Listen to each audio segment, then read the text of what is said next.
Maganda rin mga bossing, sa naghahanap po dyan ng sedan na sariwa at low mileage mga boss na automatic transmission. Baka makakursunadahan nyo to mga bossing. 2025 na Toyota Vios XLE automatic transmission mga boss.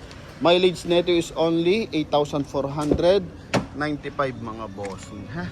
Yan ang mileage niyan mga boss. So, ikutan na natin ang bahagya mga bossing. So, naka-Yokohama tires to, naka-two-tone, R15, 95% red light. Yung kanyang spare tire mga boss hindi pa nagagamit. Ito yung kanyang likuran. So may 2-eye reverse parking sensor, naka-sharp antenna, original lahat ng bubog mga bossing. Okay, so makina nito 1.3 liters gasoline engine mga boss, naka 4 stud.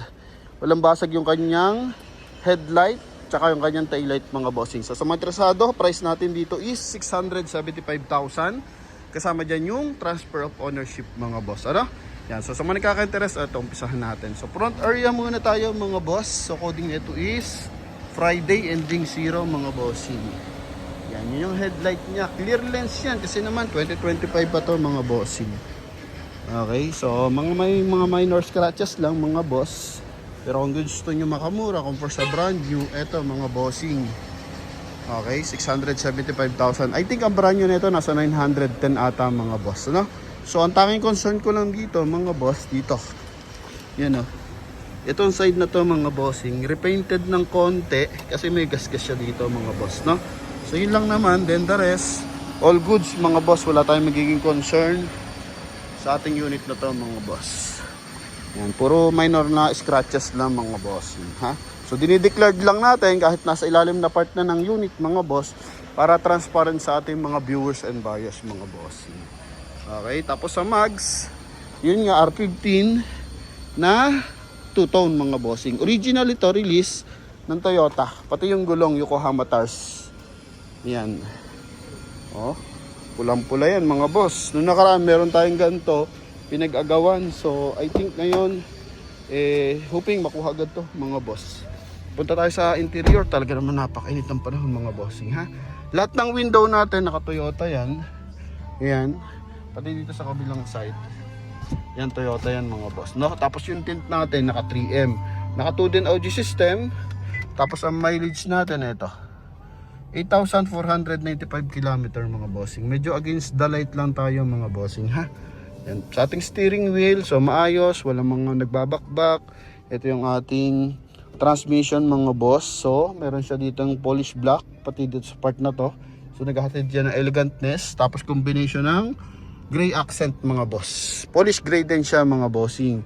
Then dito may cover yan mga boss para hindi siya mga bossing natutuluan o kaya masyadong exposed. So yan mga boss. Tapos ito naka-plastic pa to mga bossing. Kayo pa yung magtatanggal ang plastic na ito mga boss, no? Then pagdating sa head unit, so connected siya ng Android Auto tsaka Apple CarPlay mga boss. USB port tsaka Bluetooth. Yan ha. Tapos pagdating sa ceiling, kulay gray yung ceiling natin. Sun visor with mirror mga boss. Okay, magkabilaan yan mga bossing. Naka-sticker pa yan, pati dito. Yan. Walang basag yung ating mga window. Sa upuan, syempre preserve yan mga boss. 2025 year model ba naman mga bossing. Talagang dapat sariwan-sariwa yan mga boss. Ito yung second row niya. Okay. So hindi lang maiwasan, syempre yung mga gas-gas, nagamit na to. So may mga tigko konti mga bossing, no? Yan, pero maayos to mga boss. Upuan, wala masyadong lundo. Floor matting natin, originally pa release from Toyota. Yan, wala pang kapud-pud-pud-pud. Ito yung second row niyan mga bossing, oh. May armrest, may lagyan ng mga small accessories. Kompleto sa hand grip mga bossing. So good for 5 passenger to. Ito yung kanyang second row. Dito lang, may mga konti lang naman markings lang. Hindi naman siya malalalim na gas-gas mga boss. Ito yung likod. Tanggalan natin yung 0.5 dito sa part na to.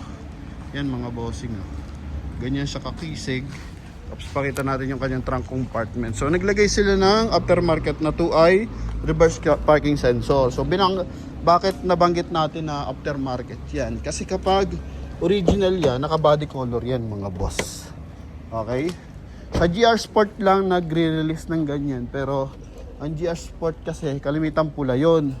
Pero sobrang dalang noon, tsaka sobrang mahal pa. May nagbebenta ngayon yan, para nasa 900,000 pa yung mga 2022 model. Ito yung kanyang sport tire. So hindi pa nagagamit mga boss. Okay, yan. Yung likod. Maayos yung mga panel mga bossing. Yung kanyang trunk compartment. Kabilang side. Yun yung kabilang side niya mga bossing. Sa gulong may mga himulmol pa. Although hindi same bride yung ating spare tire, pero okay lang, at least bago pa, hindi pa siya nagagamit mga boss, no? Yan, so possible kinahoy tapos binilhan to ng bago. So ano to, repo unit, galing bangko to, pero nasa atin na mga papers mga boss. Yan, so ready to transfer na to. Tayo na rin yung magta-transfer mga bossing, so hindi natin papabaya sa mga viewers and buyers natin na sila yung magta-transfer kasi nga minsan pinapahirapan ng LTO. May mga branches kasi ng LTO na masyadong mahigpit mga bossing. Kumbaga standard talaga sila. Kapag may different signature, kailangan mo palabasin yung nakapirma sa papeles mga boss. So yun naman yung inaayos natin.